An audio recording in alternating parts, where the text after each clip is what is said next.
duela menderdi pasa hasitako pizkunde zikloa agortu delako zantzuak gero eta nabariagoak dira. Hori guztia aintzat harturik, euskara eta euskal hiztun komunitatea larrialdi linguistikoan gaudela adierazi genuen Euskalgintzaren Kontseilua osatzen dugun eragileok orain urtebete. Hala ere azpimarratu genuen, larrialdian gaudela adieraztea ez dela lantua jo eta etxitzeko dei bat.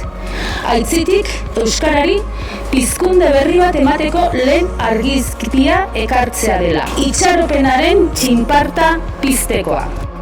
Itxaropenerako dei hori egitera gatoz berriro Arantzazura. Pizkunde horren parte izandako hainbat euskaltzale lagun hartuta. Euskaltzaletasunaren itxaropena zabaltzera. Euskaltzaleon garaia dela esatera. Baina itxaropena ez da zain egotea. Itxaropena, euskaltzale horiek denek erakutsi diguten bezala, egitea da. Beraz, ekiteko garaia da. Euskararen etorkizuna jokoan dago. Eta berriro ere, euskaltzaletasuna lehen lerrora ekarri eta euskarari pizkunde berri bat emateko unea da. Guztien esku dago honetan eragitea. Abenduaren 27an Bilbaoarenan bilduz, elkarrekin arnasa hartuz, isiotu dezagun pizkundearen lehen txinparta.